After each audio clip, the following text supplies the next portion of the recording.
You see, it's really a misconception about the faith amongst non-believers and believers, you know, and we believe that God is requiring so much from us, that he's requiring so much. Yes, God does require from us, but it's not as much as we think. God is not asking for as much as we think he's asking for. Now I'm coming from the book of Micah, chapter 6, verses 6 through 8 to explain what I mean.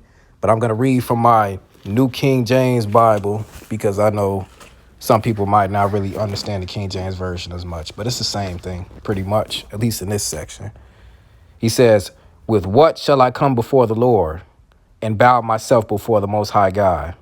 Shall I come before him with burnt offerings?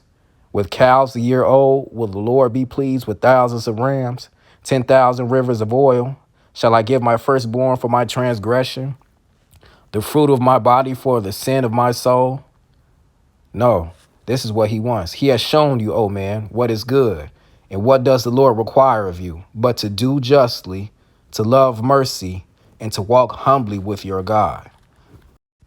Now let me read from the book of First John to show you how this correlates.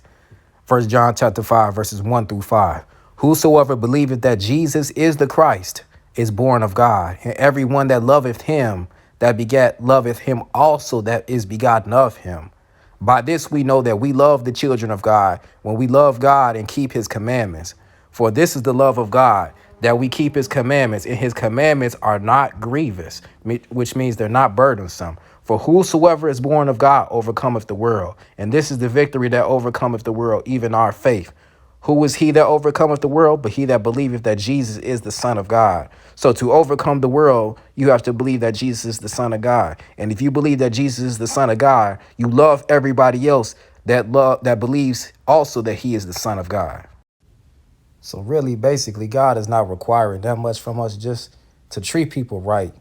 Treat people right. Love your neighbor as you love yourself. Love him and serve him and worship him and no other God.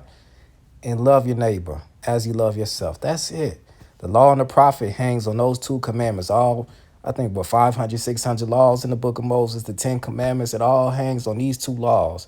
Serve and worship God and him only, and love your neighbor as you love yourself.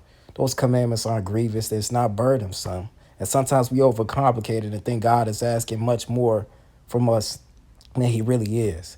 It's really about a heart check. Where is your heart at? You can't love God if you don't love his creation. Amen. So don't, just remember that. God ain't asking for too much. Just check your heart. See if you love your neighbor.